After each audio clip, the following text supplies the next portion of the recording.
The day Aunt Eleanor died, I was elbow-deep in garden soil, planting the heirloom roses she'd given me for my birthday. My phone buzzed 3 times before I finally pulled off my gloves to answer it. "Miss Blackwood?" A formal voice I didn't recognize. "This is James Morton, your Aunt Eleanor's attorney. I'm afraid I have some difficult news." My heart stopped. The roses suddenly felt heavy in my hands. Eleanor's last gift to me. "What happened?" "Your aunt passed away in her sleep last night. He hesitated. "She left explicit instructions for me to contact you first, before anyone else in the family." I sank to my knees in the dirt, barely registering his words. Aunt Eleanor, the woman who taught me to read, who'd snuck me chocolate chip cookies during dreary family functions, who'd supported every dream I'd ever had, was gone. "Miss Blackwood, are you there?" "Yes," I managed. "I'm here." What do you need me to do?" "Your aunt left specific instructions about her funeral arrangements." And another pause. "She left you a letter that must be opened before the service. Would you be able to come to my office today?" I looked down at the roses. Queen Elizabeth variety, Eleanor's favorite. She'd handed them to me just 2 weeks ago, her eyes twinkling with her usual mischief. "These have been in my family for generations," she'd said, just like secrets. At the time, I'd thought it was just another of her cryptic comments. Now, I wasn't so sure. "I'll be there in an hour," I told the lawyer. James Morton's office was exactly what you'd expect from someone who handled old money. All dark wood and leather-bound books, with a view of the city skyline that probably cost more than my yearly salary. He stood as I entered, offering a sympathetic smile. "Miss Blackwood, thank you for coming so quickly. Please, have a seat." I sat in one of the plush leather chairs, trying not to fit it. "Mr. Morton, what's this about? Why did Aunt Eleanor want you to contact me first?" He reached into his desk drawer and pulled out 2 envelopes. One was thick, official-looking, with the law firm's letterhead. The other was smaller, cream-colored, with my name written in Eleanor's elegant handwriting. "Your aunt was an unusual woman," Morton said carefully. "Brilliant in business, but also quite particular about how things should be done. She left very specific instructions about her will and her funeral arrangements." "That sounds like Eleanor," I said softly. He slid the cream envelope across the desk. "She wanted you to read this privately. Then we can discuss the rest." My hands trembled slightly as I picked up the envelope. Eleanor's distinctive perfume, roses and vanilla, still clung to the paper. I opened it carefully, pulling out a single sheet of her personal stationery. "My dearest Olivia, if you're reading this, I've finally run out of time. Don't be sad. I've lived exactly the life I wanted, which is more than most people can say. But I need one last favor from you, my darling niece. At my funeral, you'll need to read a letter. One that will change our family forever. You'll find it in the hidden compartment of my jewelry box, the one I showed you how to open when you were 12. Remember the trick with the rose carving? Some people might call this revenge, but I prefer to think of it as justice. Long delayed, perhaps, but justice nonetheless. The truth is, I've left everything to you. Montgomery Industries, my personal assets, all of it. But there's one condition. You must read that letter at my funeral, with the entire family present. No exceptions. I know this is a lot to ask, especially now. But you've always been the strong one, Olivia. The honest one. That's why it has to be you. All my love, Aunt Eleanor. P.S. Don't let them bury me in anything beige. You know how I feel about beige. I read the letter twice, then looked up at Morton. She left everything to me. He nodded, opening the official envelope. Montgomery Industries, her personal estate, investment portfolios, approximately $89 million in total assets. But as she mentioned, it's conditional on you fulfilling her final request. My head spun. Eleanor had always been generous with me, but this was beyond anything I could have imagined. What about the rest of the family? My father, my cousins? There are some small bequests, but the bulk of the estate is yours, assuming, of course, you agree to her terms. I thought about my father, who'd always resented his younger sister's success. About my cousins, who'd spent years sucking up to Eleanor, hoping to inherit her fortune. About all the family gatherings where Eleanor had sat quietly, watching everyone with those knowing eyes of hers, like she was waiting for something. When is the funeral? I asked. 3 days from now. Your aunt was very specific about the arrangements. The service will be held at St. Michael's Cathedral, followed by a reception at her estate. The entire family is expected to attend. I stood up, clutching Eleanor's letter. Then I should go. I have a jewelry box to find. Morton called after me as I reached the door. Miss Blackwood? One more thing. Your aunt asked me to tell you. She said you'll know what to do with the truth. The drive to Eleanor's estate took 40 minutes, but it felt like hours. My mind raced with questions. What was it in that second letter? What secret was so important that Eleanor would make it a condition of her will? The gates opened automatically as I approached. Eleanor had given me the access code years ago, saying she trusted me more than her security system. The house was exactly as I remembered. A sprawling Victorian mansion set amid perfectly manicured gardens, with Eleanor's beloved roses climbing every available surface.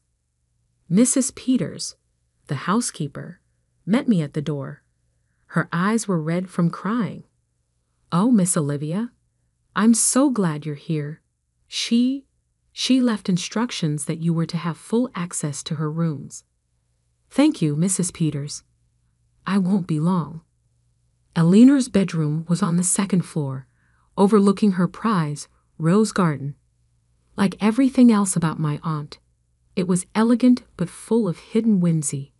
Silk curtains in bright patterns, modern art next to family portraits, and everywhere, touches of her beloved roses. The jewelry box sat on her dresser, exactly where it had always been. Beautiful Brazilian rosewood, carved with intricate floral patterns. I ran my fingers along the edge until I found it. The small rose carving that concealed the release for the hidden compartment.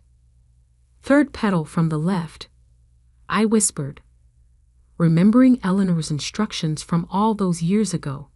There was a soft click, and a panel in the bottom slid open. Inside was another envelope, sealed with wax and marked to be read at my funeral. My hand shook as I picked it up.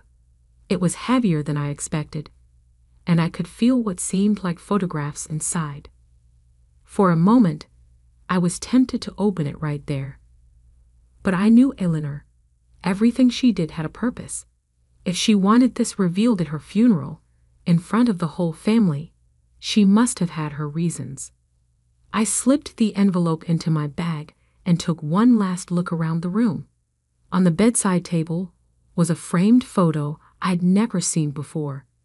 Eleanor as a young woman, standing in front of Montgomery Industries' first office.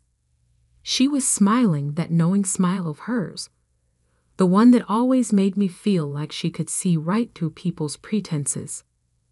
"What did you know, Aunt Eleanor?" I whispered to the photograph. What secret was worth waiting a lifetime to reveal? The next 3 days passed in a blur of funeral arrangements and family drama. My father called 6 times, alternating between concern about my involvement in the arrangements and barely concealed anxiety about the will. My cousins sent a barrage of text messages, each one more transparently self-interested than the last. Through it all, I kept Eleanor's sealed envelope close. At night, I'd take it out and look at it, wondering what revelations it contained. What truth was so important that Eleanor would stake her entire legacy on its revelation? The morning of the funeral dawned bright and clear. I dressed carefully in a deep blue suit, Eleanor's favorite color, and pinned one of her prized roses to my lapel. The envelope felt heavy in my bag, like it was weighted with more than just paper and photographs. St. Michael's Cathedral was packed by the time I arrived. The Montgomerys were old money, and Eleanor had been a prominent figure in both business and philanthropy. The pews were filled with a mix of family, business associates, and city officials. My father intercepted me as soon as I entered, his face tight with anxiety. "Olivia, we need to talk about the will. Morton won't tell us anything. Says we have to wait until after the service." "What's going on?"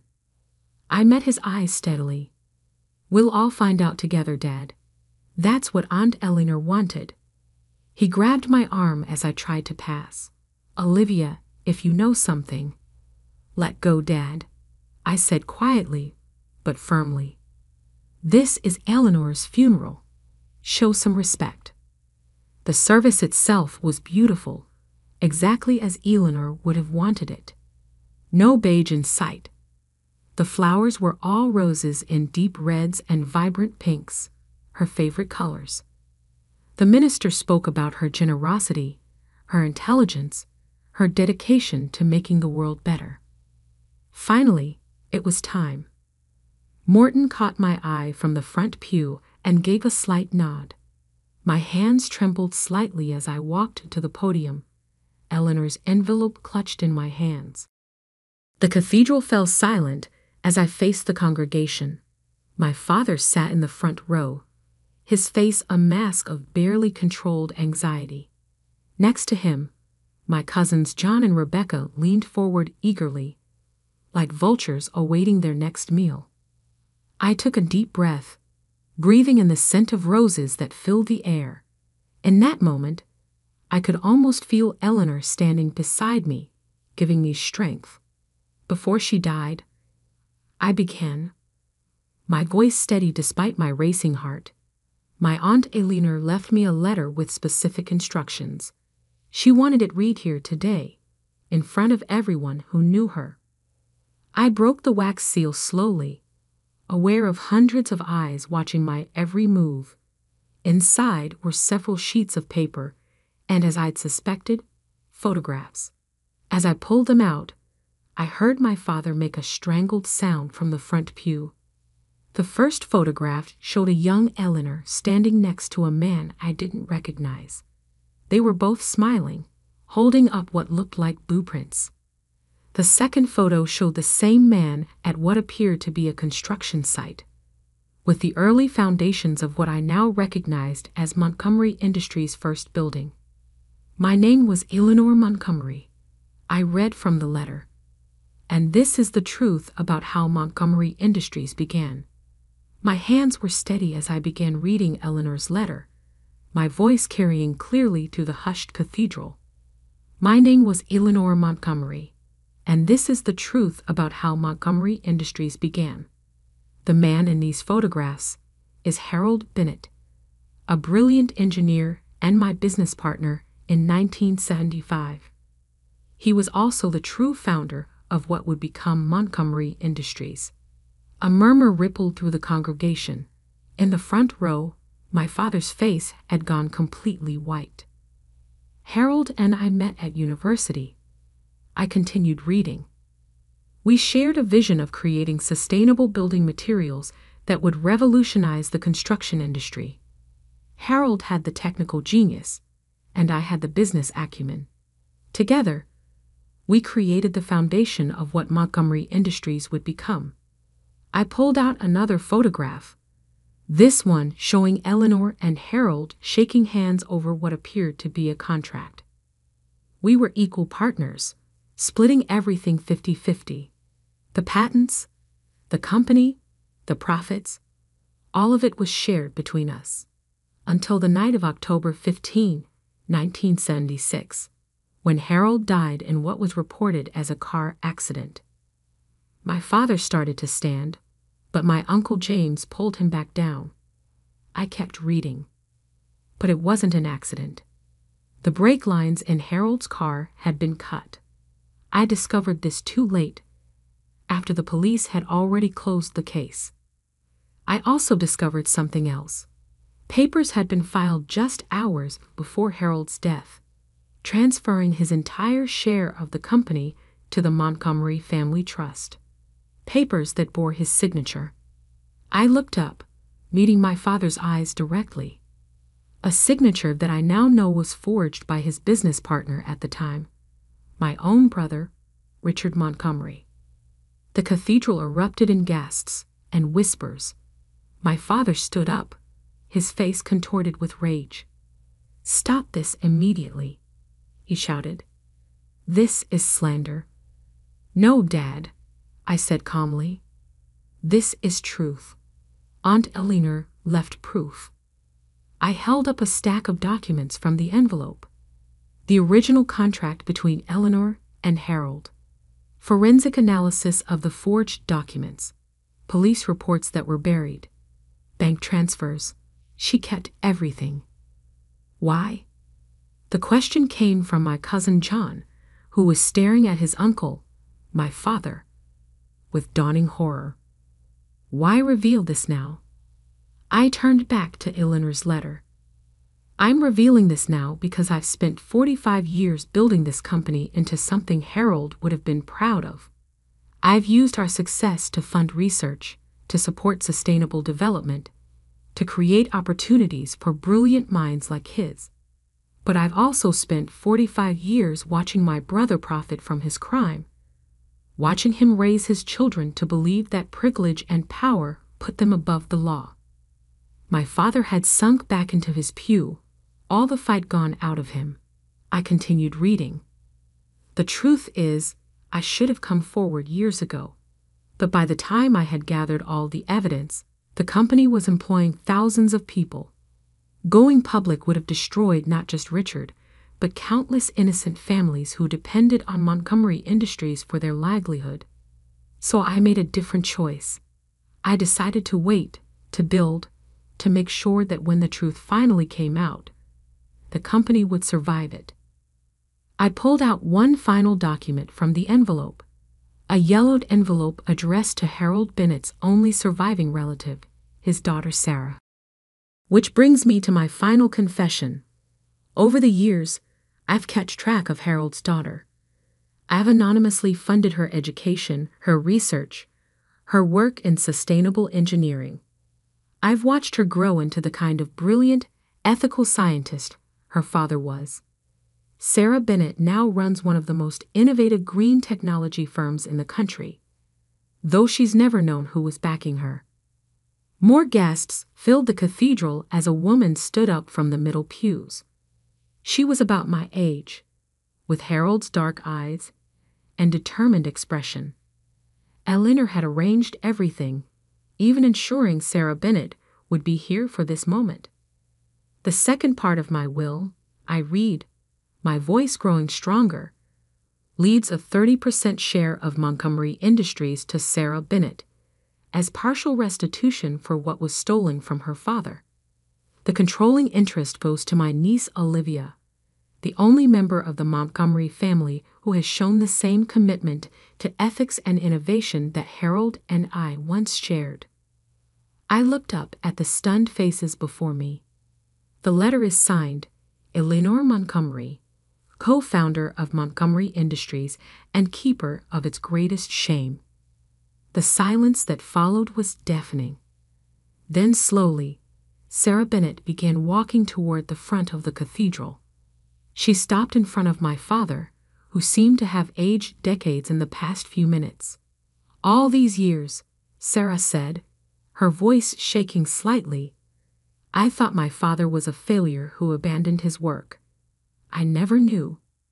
Never imagined. Miss Bennet, I said, stepping down from the podium. I'm so sorry for what was taken from you. She turned to me, tears in her eyes. Thank you for having the courage to read that letter. Your aunt? She was watching over me my whole life, wasn't she? She was trying to make things right, I said softly, in her own way. The next few hours passed in a blur.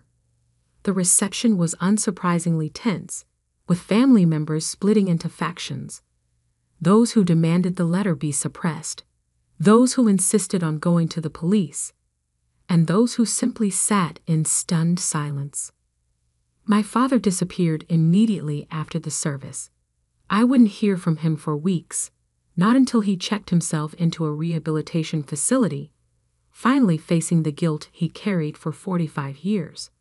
In the months that followed, the truth about Montgomery Industries' founding became public knowledge. But Eleanor had been right. The company was strong enough to survive it. With Sarah Bennet's technical expertise and my commitment to Eleanor's vision, we began a new chapter in the company's history. 1 year after the funeral, I stood in Eleanor's rose garden, now blooming more beautifully than ever. Sarah had joined me for what had become our weekly meeting, where we discussed everything from company strategy to our shared love of sustainable innovation. You know what's strange? Sarah said, gently touching one of Eleanor's prized Queen Elizabeth roses. I always felt like someone was looking out for me, guiding my career from afar. I used to think it was my father's spirit. Now I know it was Eleanor. She tried to protect everyone, I said. The company, its employees, you, even my father in her own way. She just couldn't let the truth die with her. Sarah nodded thoughtfully. Do you think she made the right choice, waiting all those years? I considered the question carefully. I think she did the best she could with an impossible situation.